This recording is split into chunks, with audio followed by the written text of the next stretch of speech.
Coming to you live from the Business RadioX studio, it's Franchise Marketing Radio, brought to you by IDS, an award-winning digital marketing agency that delivers integrated marketing solutions for franchisors, franchisees, and franchise development teams. Learn why over 75 brands depend on IDS's team of dedicated marketers and client service professionals to deliver a strong ROI on their marketing investment. Go to idsfranchisemarketing.com for a complimentary digital audit and consultation. Welcome back, everybody. I'm Rob Ganley, your host for Franchise Marketing Radio. We're going to dive in and discuss some strategies about the quick service restaurant model that I think is really unique. This brand is making some big waves in the industry. I'm thrilled to have with me today Zach Omar. He is the CEO of Atomic Wings. So it's great to have you on board here today, Zach. Welcome to the show. Rob, pleasure to be here. So I'm going to dive right in and just kind of get to tell us about your why. How did this start for you, this brand and this relationship? Honestly, a pretty crazy story. I was approached to be a franchisee by the founder, Adam Lippin, at the time. And Adam was basically, a college kid out of upstate New York. He worked at Duff's Bar, which is credited for creating the Buffalo Wing. Came down to New York City and kind of opened up Atomic Wings inside of bars. And at the time, I was working on Wall Street with my buddies. I was doing IT sales, making a good living. And he, we ordered Atomic Wings for lunch, at our Wall Street job. And he approached me about being a franchisee because I did have some franchise experience with Dunkin' Donuts. And at the time, after talking to him and realizing there was really no plan for him to move the brand forward, I asked him about purchasing the company because I love the food. I'm a big believer in you got to love the product to really, sell the product. So I love the product and I love the flavor profile. And we came to an agreement of, me purchasing the company, and he was happy to get out after working in the industry for about 20 years. He was a little burnt out. And, since then, we've just been booming. What I was saying, and you weren't hearing, is that I love the Wall Street backdrop because in high school, that was like my thought. I thought, I want to be on Wall Street like Gordon Gekko from the movie Wall Street. So, yeah, you're laughing. It's like I thought that was the thing to do in the 80s. I was ready for that, but I ended up getting into tech, and fast forward 30 years, and here I am doing podcasts talking about franchises, but talking about marketing and technology too. So I love the combination because I was like you. I was doing IT sales in the late 90s, early 2000s. And I really wanted to get into just working for myself, just building something for myself. And I just felt like that was more my DNA. I didn't really see it early on, right? That's an important thing I think you could probably address as well is, how do you kind of know if you're the right fit, right? But I thought that was really interesting how you came about that. And that was also interesting. Were you saying that Atomic Wings, the founder was part of the first business that kind of was credited with inventing the wings? Yeah, Duff's Bar. It's kind of like, the Philly cheesesteak, Pats and Geno's. They always fight over who created the Philly cheesesteak. Same thing with Duff's Bar and Anchor Bar up in Buffalo. They kind of fight over who created the Buffalo Wing. And that's where our founder was working. So, But listen, New York and Philly, I'm from Philly, but the food, I'm not going to ever argue. It's just the best food in the world. So absolutely. Whatever they credited, that came from there. I believe it. I already believe it. But that's cool. Now, I never really thought about that, but wings have been a pretty cool thing for quite a while. So I love wings. Anyways, well, so let's talk a little bit about, all right, you're CEO now. You've been running the business for, I think you said about 10 years. Is that right? Yeah, about 8-9 years now. 8-9 years. So I know for 2024, you've got some interesting expansion plans, and you're ambitious, I should say. Tell me a little bit about how that looks for you, and what are some of the strategies that you're kind of putting into place for that? Absolutely. So we're born and raised out of New York. That's where we've had most of our locations. Last year we brought on more people on our corporate team, which have had franchise experience. We're one of the few franchises that are run by franchisees. Myself, I mentioned I have franchisee background with Dunkin'. Our board of directors, Michael D'Amico, who's our VP of development, he's worked at Firehouse Subs. Our VP of operations, he was a Firehouse Subs franchisee as well, Michael Harmon. So we've all been franchisees. We know what it's like to invest all your money into a brand and invest in construction. So we take that into consideration when we talk to our franchisees from a franchisor level. Our plans this year, we've signed over 150 agreements nationwide to expand beyond New York in states like Indiana, Tennessee, Illinois, Texas, pretty much all over the map. And we've just seen when speaking to third parties like DoorDash, Uber Eats, they tell us that wings are the second most ordered item after pizza. And that just goes to show you the demand out there for the buffalo wings. Yeah. Well, I got to ask you because I'm a little bit of what when you say flavor profile, I'm like, this guy knows his wings. Of course, you should know your wings, right?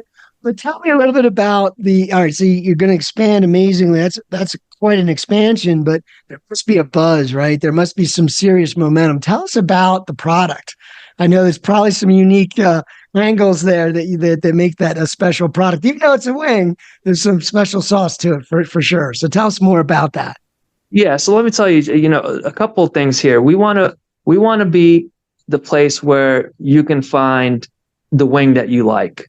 And what I mean by that is some spots have the traditional buffalo wing, which is a naked wing, right? And then some other spots have the Korean style wing with the bonchons with the breaded wing. And what we're doing here at Atomic Wings is unique. We offer the traditional buffalo wing. That's where we've made our name. We also offer a grilled wing, which nobody in this industry does. And we're rolling out our new breaded wing. So have your wing any way you want. And I always tell everybody, find your flavor. We have 16 unique flavors across the board. So we have something for everyone, from sweet to heat.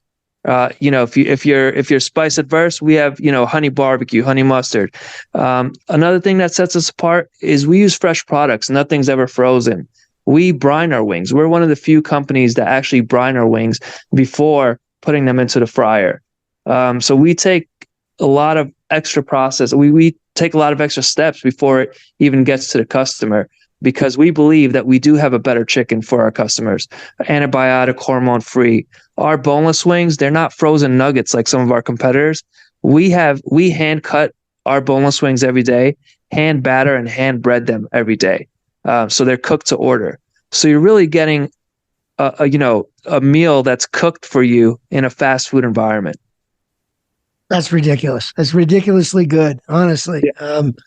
No, really. I mean, I take wings that are frozen, put them in a deep fryer, and feel like they're awesome, right? Yeah. To do that extra care, and I wish I'm in Colorado. Do you have anything close to Denver, or do you have Not any plans? Not yet, but we'll be there.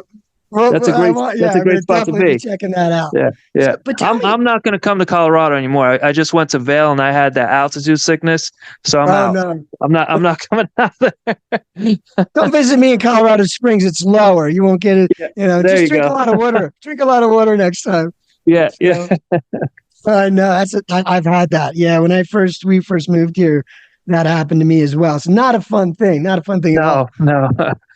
So anyways, I want to talk to you more about this menu, because I know you guys are, you do innovate, and there's a process to that. And obviously there's also a methodology to make sure you're doing the right things as a business, right? Being efficient and focusing on your strengths. But you also over time feel the need to maybe diversify or add a menu item and such. But how do you guys do that? And I know that's important for a franchisee running a business. They can focus on the relationships and running the business.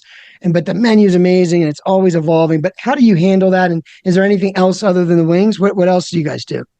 Yeah, so product innovation, we do a lot of research and development before we roll out a new product. We have a corporate chef that we work with, and we're always testing out things. Back in last year, I believe, or the year before, wing prices and chicken prices were extremely high, and we needed to get a product out there that our franchisees could push out to the market that tasted great and was cost effective for them as well. So we rolled out flatbread pizzas. We have our buffalo ranch, our chipotle barbecue, our garlic parm. So we're still using our boneless chicken on our flatbreads, and we're using the equipment that we have in our stores. We really didn't have to bring in any new SKUs. Well, one or two, but nothing out of the ordinary. And it was fairly simple, fast cook times, 3 to 4 minutes. And we always look at things like that: is can we use the products that we have in store? And we're using our own sauces, our boneless chicken, and our combi ovens to make that flatbread pizza. It's an amazing product. Flatbreads are popular everywhere. Yeah, exactly. I mean, it goes perfect with wings. So, Yeah, absolutely. yeah, good stuff. So tell me, and you're from New York, I'm from Philly. We're kind of crazy with sports fans, right? Sports stuff.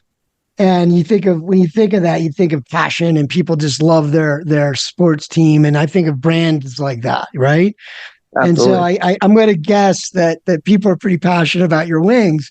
But tell us a little bit about the marketing, like what goes into that. And if you're launching in a new market where maybe you don't have as much, people don't know your name as well, right? Like in New York, Correct. what is the plan to kind of get up to that sort of raving fan base? Like what is sort of the marketing strategy of that?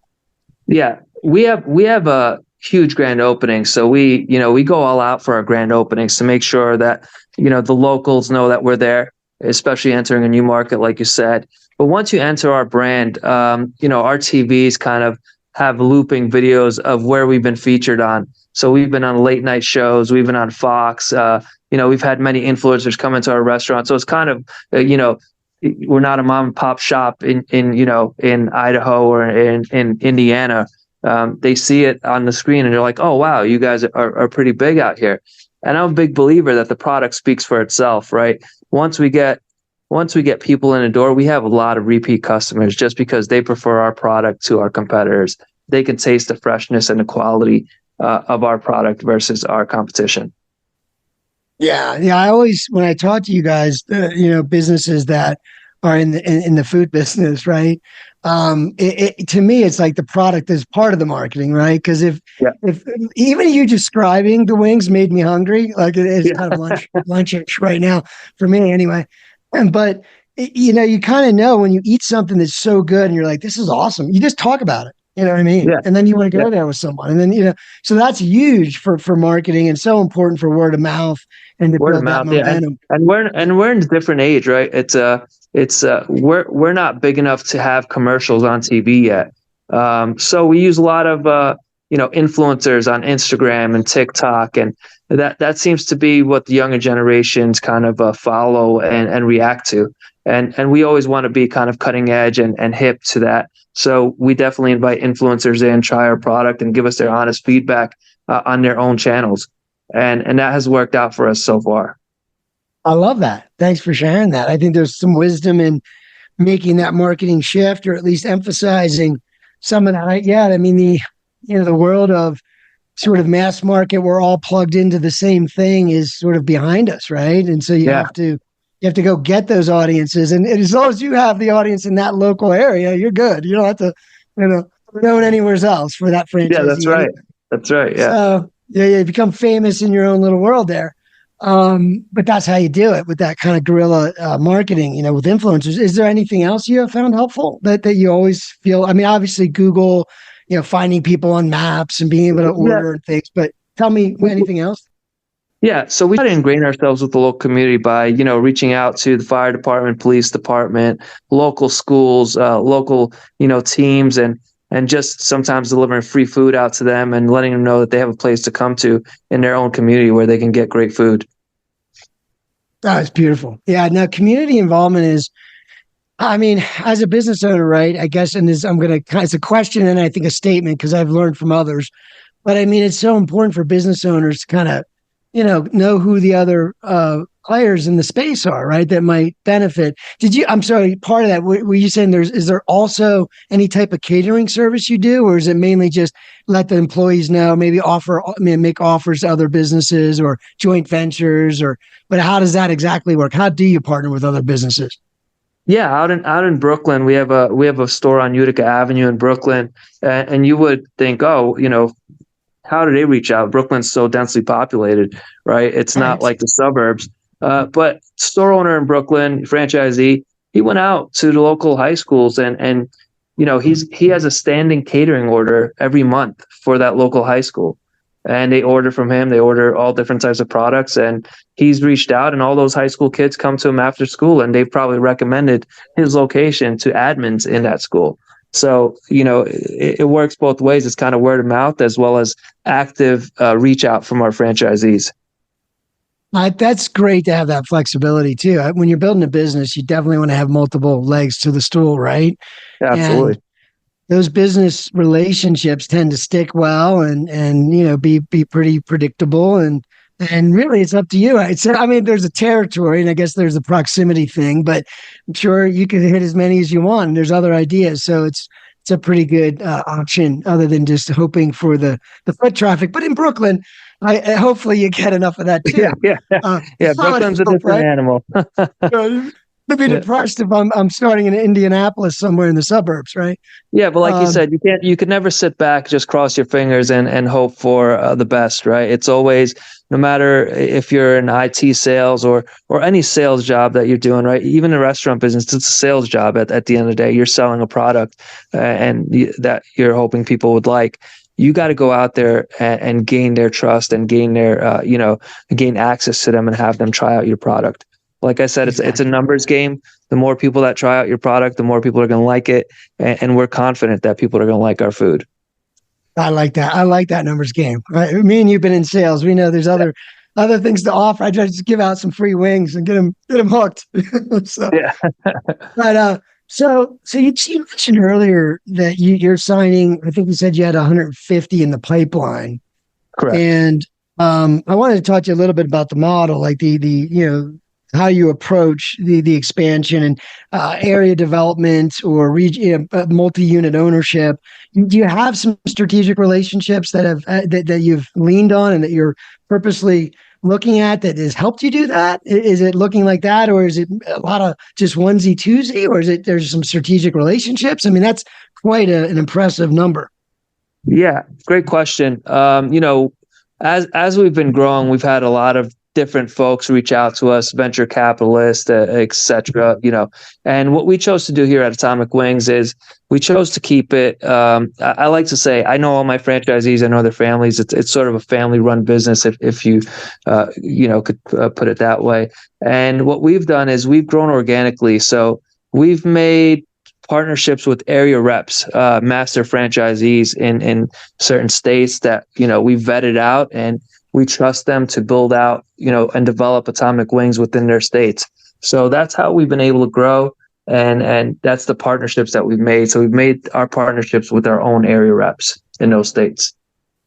So tell me a little bit more for the audience. Like, me and you know this stuff pretty well, but I love that. That's amazing opportunity. I guess two-part question is, are you still expanding that way? Is there more on the list? And then tell us more about that ownership at the state level and what exactly that looks like. How does that work for someone?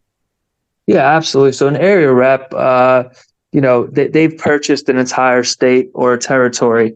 And what that means is they've committed to develop a certain number of locations within that territory.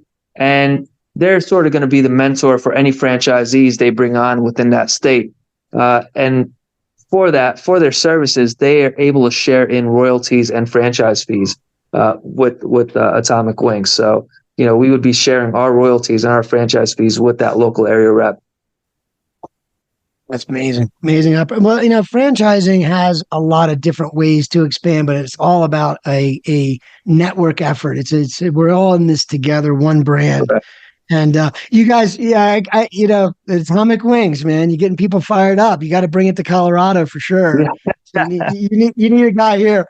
But no, I love that. I love breaking that down. But I did want to ask you about something else, and I missed it earlier a little bit about like the menu. It's not so much about the menu, but it's about the structure of the actual environment, right? So tell us a little bit about the experience that you get when you go to an Atomic Wings. But also, I wanted to ask you about is there some kind of innovative drive-through approach you're doing, and how do you handle that, if so? Yeah. So as you know, right, the drive-throughs are just hot right now. It's everywhere you look. Everyone's fighting for that same real estate. drive-throughs. Just it's a convenience thing, and it's really what the consumers are thriving for these days. So we've actually just opened our first drive-through. It's about 2 weeks old out of Houston, Texas, and we're able to do that with a variety of the equipment and our processes that we use. So when I first started in the business, Rob, it took about 12 to 14 minutes to cook wings, and that's where our competitors are right now. And we've gotten that down to about 3 to 4 minute cook times, which allow us to tackle that drive-through. And we really feel that's going to be the way of the future here. We've seen it in the tender space with Raising Cane's and some other folks, and they just do astronomical AUVs out of those drive-throughs. Chick-fil-A's. We used to have single drive-throughs back in our day, right, Rob? Now there's double drive-through lanes, right? Crazy. And it just shows you. I mean, these big companies have done the research, right? There's a reason why there's 2 drive-through lanes and not just one. It's because that's where consumers are going. Lobbies are becoming empty, and these drive-throughs are just getting bigger and bigger. It's interesting because I just think of when I'm raising my kids the last 15 or so years, I still had that mindset of let's just run in, right? Yeah. I don't think they ever wanted me to run in. Like it was always drive. They want you to grab their food. Yeah, grab your food. Let's, we got a smart TV back at home. Everyone, they've made it so affordable to have this big screen TV at home now, where they don't want to sit at, in a restaurant where the TV channels are dictated to them. They want to sit at home in the convenience of their own home, eat their food and enjoy their food and watch what they want to watch. Exactly. That's the world. So, but you mentioned, you said AV, higher AVs per location, right? Talk to me about that, because I think the audience, unpack that a little so the audience understands that you can drive more profitability out of one location with the same resource. So I think that's what we're saying. But can you help break that down and help explain that? Yeah. So you're using the same labor. And you're just adding another revenue stream right through that drive-through lane. Statistics show that drive-through locations do about 30 to 40% more volume than standalones or inline locations. Wow. Yeah. No. Exactly. So and AV, what does that stand for? What AUV. So it's basically unit volume. So annual unit volume. So annual unit sales. Got you. And you were saying that just blasts that into the stratosphere if you can add that element, that drive through, and maybe multiple at some point.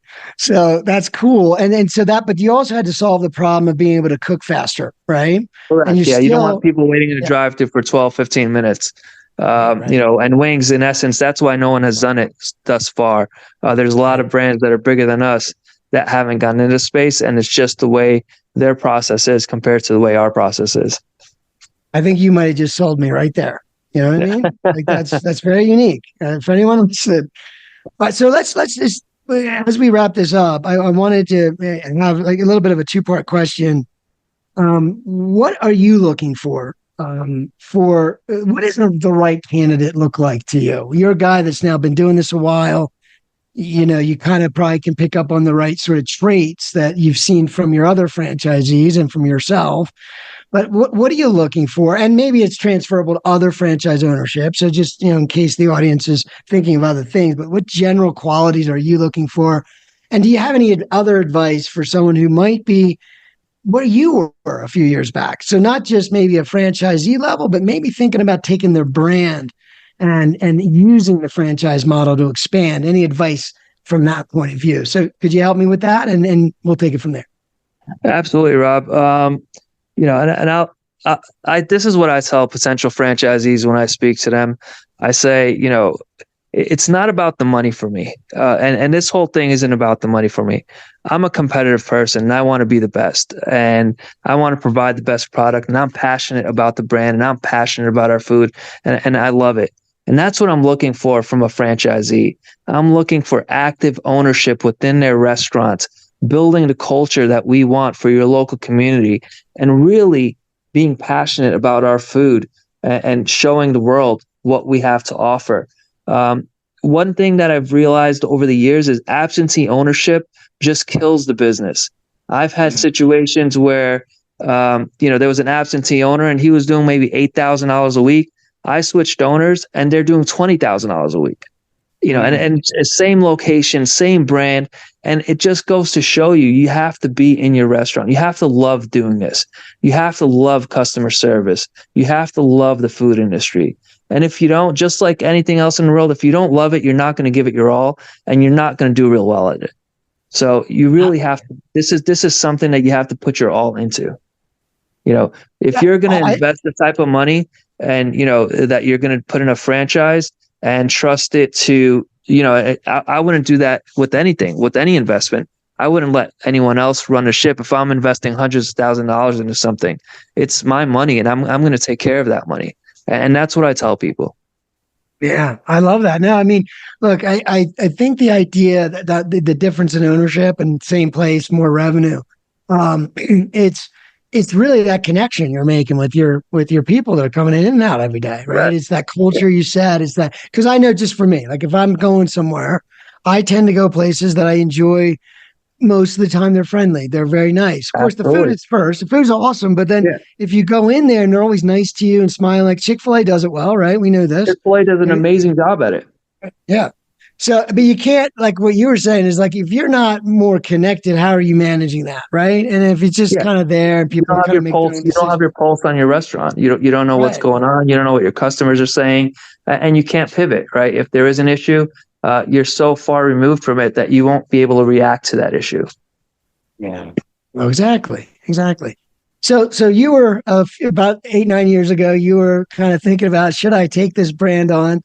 Tell me if someone was in the restaurant business, maybe let's focus on that industry, and they're thinking we should franchise, right? A lot of brands start because people love their stuff, right? Yeah. What advice might you give them now that you've been on the inside of the franchise industry as a brand owner? Yeah, it's a completely different animal. The amount of time and sacrifice that you have to give to this side of the business is ridiculous. You're wearing multiple hats, from marketing to advertising, vendor relationship, vendor management, contracts. You have to be well versed in all different aspects of the restaurant industry to really take that next step forward. And if you're not well versed, you have to put the right people in place to make sure that you can succeed in moving the brand forward, because there's a lot that goes into it. And there's a lot that I didn't know when I first jumped into it. I thought, wow, you know what, let me be a franchisor.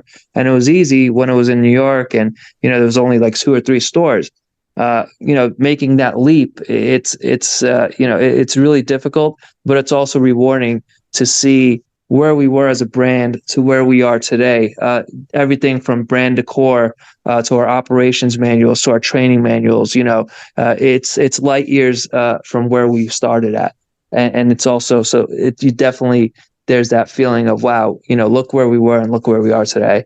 And here's the future plan. Look where we're going. Yeah, I one thing I picked up on, and I've never been a franchisor, but I mainly work with franchisors. And I just think it's so cool that you can build a network of owners, people that have a dream of business ownership, want to do it, want to live a different life, have that, those customers and have that local connection, whatever their why is. But to be in that position as a franchisor, to see that growth, both at the individual level and then across the network and the country, right? It's kind of cool, man. Like, I got to believe it, because the other ways of expansion are go out and borrow money and, hire, and which is, and you're going to give up a majority of your bit. You're going to give up a majority of your company. So you might lose that, the direction that you had envisioned or your vision, because these investors will come in and take 51% and you'll be left with the rest. So you're not a majority owner anymore. Exactly. Yeah. No, I love the industry for those reasons. And so before I totally let you go here, can you leave or share with anyone how they can get a hold of you guys, maybe in their local market, but most importantly, probably if they're interested in potentially partnering with you in one of these new states? Best way to get in touch with us is through our website, www.atomicwings.com. You'll find all the information you need about our brand, about franchising, where we've been, our gallery, our food gallery, our photos, franchising information. So everything you need will be right on our website. Yeah. Yeah. Usually everything is there. It's very upfront. And then you get into the conversations so people Correct. can really do some due diligence, right? Absolutely. And it Good goes both stuff. ways. We have to be a fit for each other.